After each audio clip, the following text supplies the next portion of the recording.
వాడిని కూడా ఉరి తీసేయండి పర్లా. పాలకులు వేరు, ప్రజలు వేరు. మీరు పాలకులను తిట్టుకున్న ప్రజలను తిడితే, విద్వేషాలు రెచ్చగొడితే ఈ దేశం ఎటుపోద్ది? సూరత్లో తెలుగు ప్రజలు ఉన్నారు. రేపొచ్చిన గుజరాతీ మనుషులందరూ గుజరాతీస్ అందరూ కూర్చొని తెలుగు వాళ్ళు ఇక్కడ ఉండకూడదంటే కుదురుద్ది అక్కడ? నాందేడ్లో ఉన్న తెలుగు వాళ్ళు, షోలాపూర్లో ఉన్న మన తెలంగాణ తెలుగు వాళ్ళు అందరూ కూర్చోబెట్టి మా మహారాష్ట్రీయులు తిరగబడితే ఏమవుద్ది? దేశం నిలబడద్దా? దేశం ఒకటిగా ఉంటుందా? ఎంతకాలం తిడతారు? ఎంతకాలం? నేను అమిత్ షా గారిని అన్నారని చెప్పి నేను మాట్లాడగానే కూర్చోబెట్టి ఒక్కళ్ళు దానికి చిలవలు పలవలు చేసి నాకు తెలంగాణ అంటే పడదు, నాకు వీళ్ళంటే పడదు, వాళ్ళంటే పడదు, ఇన్ని సంవత్సరాలు 12 years కూర్చోబెట్టడం మేము ఒక చెరువుని కబ్జా చేసామంట. నాకేం పనిలేదు. నిజంగా మీరన్నట్టుగా కబ్జా చేస్తే ఇల్లు తగలబెట్టారో నాది వచ్చి మీరు ఉంచుతారా నన్ను? ఒక్కొక్కళ్ళు కూర్చోబెట్టి 111 జీవోలు ఏమేం చేశారు అటు చూసిపోండి, అటు చూడండి. నిజంగా ఈ రోజున తెలంగాణ రాష్ట్ర ముఖ్యమంత్రి గారికే చెప్తున్నా, రేవంత్ రెడ్డి గారికే చెప్తున్నా, ఆయనంటే నాకు ఇష్టం, ఆయనంటే గౌరవం నాకు. కానీ వారికే నేను చెప్తా ఉన్నా, తెలంగాణ ప్రభుత్వానికే చెప్తున్నా, పవన్ కళ్యాణ్ కనుక ఆ చెరువుని ఒక చెరువును ఆక్యుపై చేసుకున్నాడంటే సంతోషంగా చెప్తాను, ఈ రోజున తెలంగాణ ప్రభుత్వానికి రాసి ఇచ్చేస్తున్నారు. అలాగే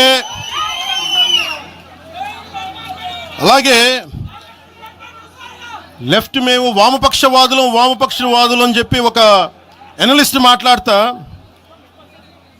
ఇది ఎలా ఉంటుందంటే, ప్రపంచ కార్మికులారా ఏకం కండి అని చెప్పే వామపక్ష భావజాలం ఈ రోజున ప్రాంతీయతకు వచ్చింది. ఆ వామపక్ష భావజాలం చెప్పే వ్యక్తి అనలిస్ట్ ప్రకారం ప్రపంచ కార్మికులారా ఏకం కండి అని చెప్పే వామపక్ష భావజాలం ఈరోజు ఎక్కడికి వచ్చింది? ఆయన చెప్పిన విధానం ప్రకారం ప్రాంతీయతకు వచ్చింది. కమ్యూనిజం ఎందుకు చచ్చిపోయిందండి? ఇలాంటి వాటి వల్ల చచ్చిపోద్ది. ఈరోజు గద్దర్ గురించి మాట్లాడతారు. బండెనక బండి కట్టి 16 బండ్లు కట్టి ఏ బండిలో పోతాం నైజాం సర్కార్ ఓడా అంటే అది ఈరోజు మాకు వచ్చిన ప్రేమ కాదు. మాకు అది నా చిన్నప్పుడు చెప్పాను ఆ మాట, తర్వాత ఫస్ట్ మీటింగ్లో చెప్పా. గద్దర్ గారు బతుకున్నప్పుడు మీరందరూ ఏమయ్యారా? గద్దరన్న బతుకున్నప్పుడు మీరందరూ ఎక్కడున్నారు? గద్దరన్న వెన్నులో బుల్లెట్లు దిగితే గద్దరన్న నా దగ్గరికి వచ్చాడు. ఒకటి అడిగాడు ఆఫీస్కి వచ్చి, మన జర్నలిస్ట్ కాలనీలో ఉండే జనసేన ఆఫీస్కి వచ్చి, అరే తమ్మి నాకు బుల్లెట్లు దిగినీరా, నాకు వెనకాల నన్ను స్వేచ్ఛగా రే అని పిలుచుకునే అంత చనువు మా ఇద్దరి మధ్య, నాకు బుల్లెట్లు దిగినీరా ఈ వెన్నులో, నడవాలంటే ఇబ్బందిగా ఉందిరా, నాకు కార్లో పోవాలంటే ఆటోలో తిరగలేకపోతున్నా, ఒక అండంగా అడుగుతున్నా, హక్కుగా అడుగుతున్నా, బండి కొనివరా అంటే ఆయన ఒక 24 గంటలు 3 రోజుల్లోనో 2 రోజుల్లోనో బండి కొనిచ్చాను నేను ఆయనకి. ఇప్పుడు ఎందుకు చెప్తున్నానంటే, ఆ రోజు నేను చెప్పుండొచ్చు, నేను చెప్పట్లా. మీకేం తెలుసు గద్దర్ గారి గురించి? మీకేం తెలుసు? మీరేం మాట్లాడతారు గద్దర్ గారి గురించి? బతుకున్నప్పుడు ఆయనకి ఏం చేశారు? మీరందరూ బతుకున్నప్పుడు మీరేం చేశారు ఆయనకి? మీరు పర్మిషన్ ఇవి కూడా ఇవ్వాలా? మీరు ఒక్కళ్ళు మాట్లాడలా? ఏదైనా అవసరం వస్తే నా కాడకు వచ్చి ఆయన గద్దరన్న ఏంటి ఏమనుకుంటున్నారు మీరు? నేను పాలిటిక్స్లోకి వచ్చాక తెలుసు అనుకుంటున్నారా గద్దరన్న? మీరందరూ చూసిన ఖుషీ సినిమా చూసిన తర్వాత చిరంజీవి గారు ఫోన్ చేశారు నాకు, అరే గద్దర్ గారు ఫోన్ చేస్తున్నారా నీకోసం, ఒకసారి నేను కలవాలంటాను. ఆయన ఒకటే మాట అన్నారు చూసి, అరే మా పోరలు చూపించిండ్రా బాబు నీ సినిమా పాట, దాంట్లో నువ్వు తాకట్లో భారతదేశాన్ని తాకట్లో పెట్టే విజువల్ పెట్టావంట, నువ్వు మాకు అర్థమవుతుందా, మా భావాలు అర్థం చేసుకున్నవాడు అని చెప్పి. తరిమేల నాగిరెడ్డి గారి తాకట్లో భారతదేశాన్ని ఆ భావన నువ్వు పెట్టావంటే మాకు అర్థమవుతుందని నేను చెప్పాను. నాకు లెఫ్ట్ వింగో రైట్ వింగో తెలియదన్నా, నాది హ్యూమనిజం అవుతున్నా, మీకు తోసిన సంతోషం అన్నా అని చెప్పి.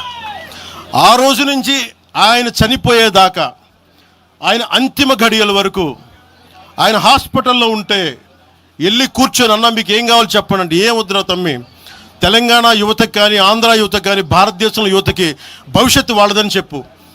ఆయన నాకు రాసిస్తే, ఆయన నాకు ఒక లెటర్ రాసిస్తే నేను అది కూడా బయట పెట్టలా. ఆయనే ఒక ఆడియో ఫైల్ చేసి, నేను దాన్ని కూడా కూర్చొని చెప్పలా, ఆడియో ఫైల్ చేసి ఆయన ఒక చిన్న ఛానల్కి రిలీజ్ చేసి అది బయటకు వచ్చింది. మీరు కూర్చోబెట్టి తెలంగాణ గురించి అని మాట్లాడతారు. నేను నిజంగా ఎంత కమిట్మెంట్ లేకపోతే కొండగొట్టు ఆంజనేయుడికి నేను 30 కోట్లు టీటీడీ నుంచి చెప్పిస్తాం మేము. ₹1 కోటి ఎందుకు మా కూర్చోబెట్టి తెలంగాణ ప్రభుత్వానికి ఇస్తాం? ఆపదలో ఉన్నప్పుడు, విపత్తుల్లో ఉన్నప్పుడు మీరు మాట్లాడి, మీరు ఈరోజు మాట్లాడుతూ ఉన్నారు, బెదిరిస్తున్నారు. ఒకటే చెప్తా ఉన్నా, ఇక్కడున్న నాయకులందరూ కూడా, మరి శంకర్ గౌడ్ గారి దగ్గర నుంచి ఇక్కడున్న నాయకులు పేరు పేరున, సంపత్ నాయక్ కానీ, సాగర్ గారు కానీ, వీళ్ళందరూ కూడా మీరు బెదిరిస్తూ ఉంటే మేము భయపడి, సారు మీ కాల్ముక్తా సారు, మీ బాంచన్ సారు అన్నంత భయాలు ఉన్నాం. మేము వాళ్ళమే కాదు. మీకు మేము ఒకటే చెప్తా ఉన్నా, రాజశేఖర రెడ్డి గారు, వైఎస్ రాజశేఖర రెడ్డి గారు బతికున్నప్పుడు ఆ రోజు మీ గొంతులు ఏమైనాయో? ఆ రోజున మీ అందరి గొంతు తెరిచారా మీరు? ఆ రోజున తెలంగాణ గురించి వీళ్ళు మాట్లాడుతూ ఉంటే ఒకటే చెప్తా ఉన్నా, యువరాజ్యం పెట్టిన తర్వాత మొట్టమొదటిసారి నా మీద కేసు పెట్టి పోలీస్ స్టేషన్లో కూర్చోబెట్టింది తెలంగాణ భీమరావు బాడా కోసం. దానికోసం తెలంగాణ మీద మొదటి కేసు నాకు తెలంగాణలోనే పడింది. కూర్చోబెట్టి మీరు అందరూ కూర్చోబెట్టి ఆ రోజు ఒక్కళ్ళు ఏమయ్యారు? ఈరోజు మీరు బెదిరిస్తూ ఉన్నారు, బయటకు వస్తే దాడులు చేస్తారు. మాకు దాడులు కొత్త అనుకున్నారా? మాకు మీరు మహబూబ్ నగర్లో మన కాంగ్రెస్ నాయకులు కూలిస్తే స్టేజే కూల్చేశారు. మీరు మాకు కార్లు అడ్డం పెట్టి మా మీద దాడులు చేయడం, ఇవన్నీ తట్టుకొని ఇచ్చాం మేము. ఖమ్మంలో మీరు రాళ్ళు దాడులు చేశారు ఆ టైంలో, అప్పుడున్న కాంగ్రెస్ ప్రభుత్వం. ఈరోజు మాకు కొత్త అనుకుంటున్నారా ఇవన్నీ? మీరు చేసే ఈ తాటాకు చప్పుళ్ళకి బెదిరేది కాదు జనసేన, గుర్తుపెట్టుకో. ఏదైనా మాట్లాడితే తెలంగాణ ప్రభుత్వం అధినేతలు కూడా చెప్తా ఉన్నాను, మీ ఇళ్లలోకి వచ్చి దూరిపోయి ప్రైవేట్ ఆస్తుల్లోకి వచ్చి నిజంగా ఒక తప్పు జరిగే ఉంటే, నేను ఈరోజు మళ్ళీ చెప్తున్నాను, రీఐటరేటింగ్, యు సీజ్ ద ప్రాపర్టీ. సంతోషంగా చెప్తున్నా. అక్కడ ఉన్నది నాకు గోశాల ఉంది. అక్కడ ఒక 60-70 గోవులు ఉంటాయి. అక్కడ వాటి గడ్డి కోసం ఉంటుంది. మీరు తెలంగాణ ప్రభుత్వానికి చెప్తున్నాను, ప్రైవేట్ స్థలాల్లోకి వస్తే it is a criminal trespass, criminal defamation, mischief with mala fide intention, propagating misinformation for causing unrest and regional differences. ఇన్ని కేసులు అట్రాక్ట్ అవుతాయి. ఇవన్నీ మీరు ఒక్కసారి కూర్చొని మీరు మమ్మల్ని భయపెట్టాలని చూస్తే వాటికి భయపడే వాళ్ళం కాదు. నేను మీరు ప్రతి చోట మీరు రీజనల్గా పట్టుకొస్తే, ప్రతిసారి పట్టుకొస్తే ఇక్కడున్న జర్నలిస్టులో కానీ, ఐఏఎస్ ఐపీఎస్లో కానీ అన్ని జాతులు ఉన్నాయి, అన్ని కులాలు ఉన్నాయి. ఒక్క ప్రాంతానికి చెందిన వాళ్ళు లేరు ఈ భారతదేశంలో. నిజంగా కూర్చోబెట్టి తెలంగాణకు ద్రోహం చేస్తే మొట్టమొదటి గొంతు లేపే జనసేన లేకపోతాయి. ఆ రోజు మీరు అందరూ మర్చిపోయారేమో, మేము లేపాము గొంతులు.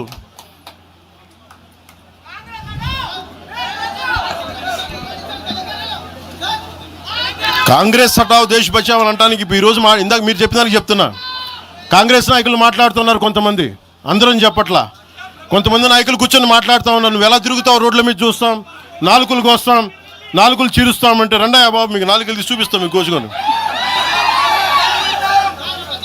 అలాగే మీరు ఒకప్పుడు ఇలా మాట్లాడిన నాయకులందరూ, రాజశేఖర రెడ్డి గారు తెలంగాణకి విభజనకి నేను వ్యతిరేకం నేను అన్న చెప్పిన వ్యక్తికి పక్కన ఉన్న కొమ్ము కాసిన వాళ్ళు వీళ్ళందరూ వీళ్ళు మాట్లాడతారు. నిజంగా నాకు చివుళ్ళ మల్లికార్జున్, శ్రీశైలం చెంచు పెంటల నుంచి వచ్చిన, చెంచు గూడెల నుంచి వచ్చిన కుర్రాడు, 16-17 ఏళ్ళ కుర్రాడు,